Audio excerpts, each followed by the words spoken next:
Ben and Mary, prosecutors say Andre Smith was struck repeatedly with a sledgehammer, cane, and other items. Today, his grandfather was charged in connection to his death, and we want to warn you, details in this case are extremely disturbing.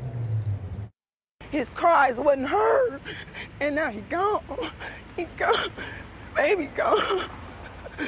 Heartbreak from Nikita Martina, the mother of 12-year-old Andre Smith II, who died Sunday after prosecutors say he was violently beaten by his grandfather at a Milwaukee home. Andre was sweet as pie. He was so kind. Tuesday, 53-year-old Andrez Martinal was charged in the killing of his grandson. Prosecutors say the beating began after Martinal accused the boy of stealing his money. Court documents say Smith and his younger brother were at a sleepover at their grandfather's house when the accusations over the stolen money began. Smith's younger brother told authorities they were struck with a mallet, sledgehammer, a coat rack, and a cane. The medical examiner's office said Smith suffered a severe skull fracture, consistent with multiple blunt force blows to the head. The middle school student died at Children's Wisconsin. He ain't had to kill my baby. Prosecutors say Martina told police he didn't remember using a sledgehammer and admitted to losing control. Meanwhile, Nikita Martina is mourning the loss of her son, allegedly at the hands of her father. It's not right.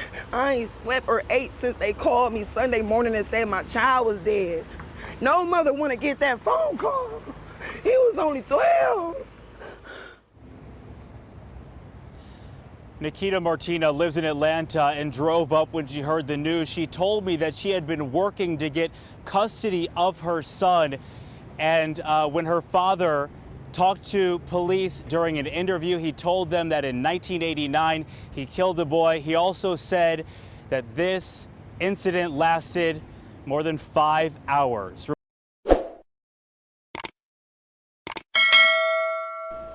Hey guys, I'm Lady T. Thanks for being here. This is some sick, pure evil stuff here. What grandfather or any adult in their right minds feel justified to beat a child and their sibling with a damn hammer or pretty much anything under the kitchen sink they can get their hands on? Because they suspect a child has stolen something from them? That's not how you teach a child not to steal. What real reason did he kill his grandson? What did the 12-year-old know about his grandfather that his grandfather will want to silence him? I hope he wasn't sexual abusing that baby or tried to. What really unleashed such a violent rage in this man against a helpless child? He had no love for them two brothers. And then the judge had the nerve to grant that monster a bond of $750,000. Certain that no one is going to bail him out.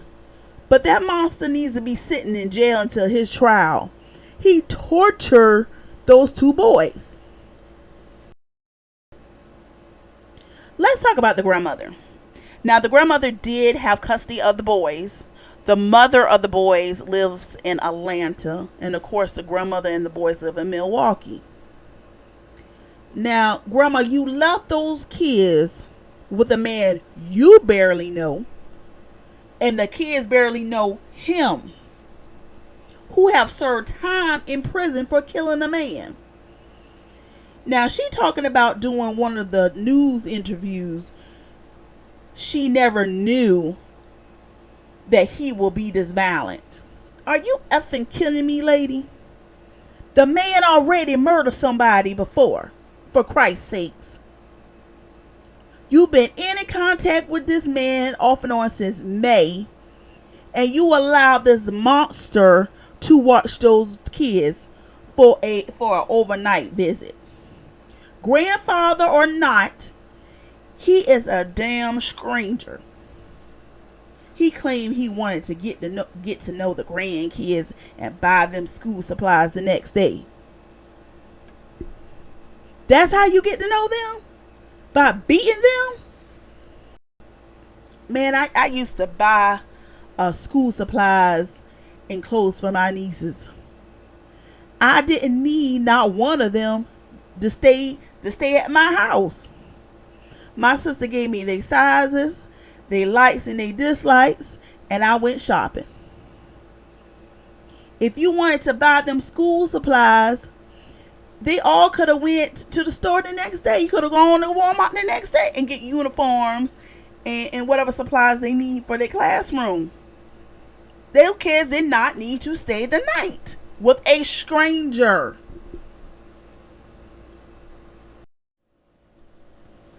Now, let's discuss the great-grandmother, which is the grandfather's mother.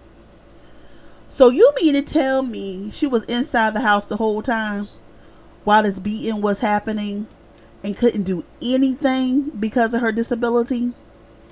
I know people that are wheelchair bound that will hop out their chair in a minute and crawl over to help that little boy out. Now, let me tell y'all this story. Now, my mom, she had a stroke in 2001. And I was over to my parents' house, and she was in the room.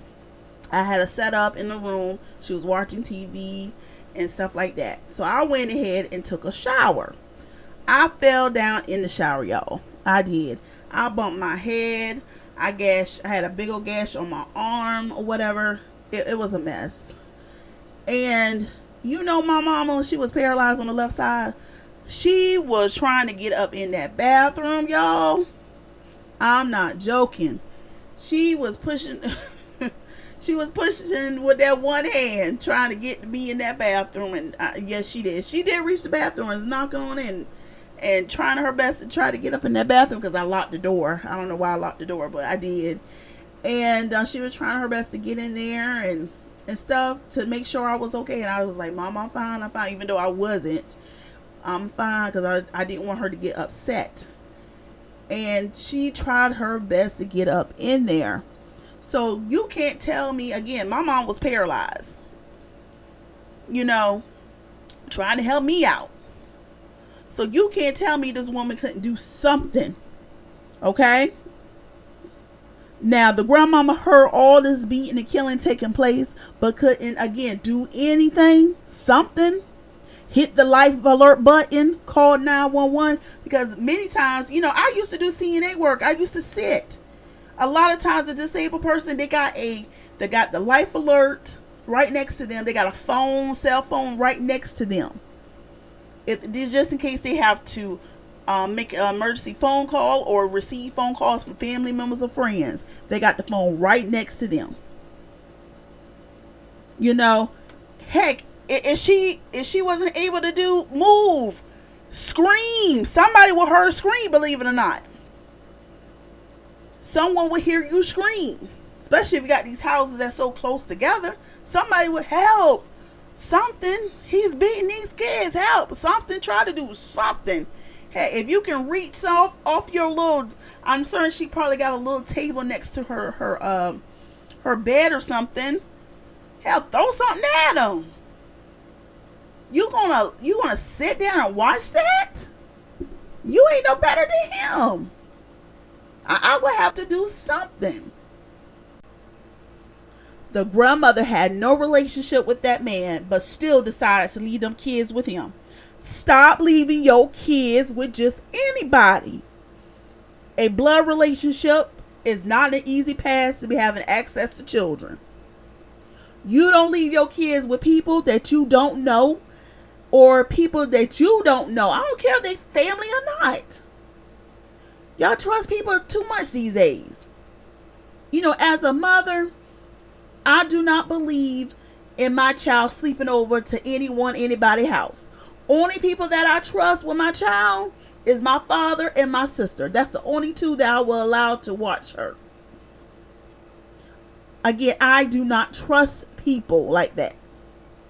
Once your child is outside of your home, you cannot protect them. And you have no control over what goes on in someone else's environment with your child in it.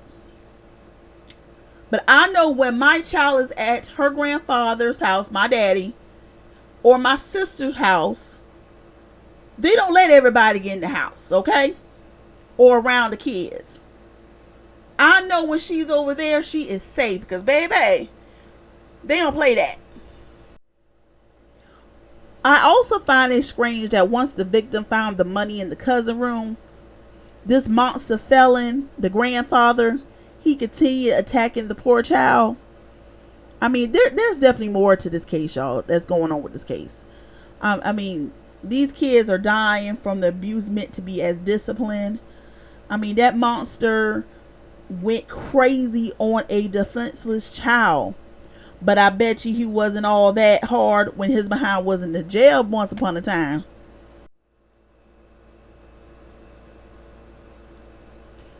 That poor baby was beaten to death. I can't imagine his fear during that horrific experience.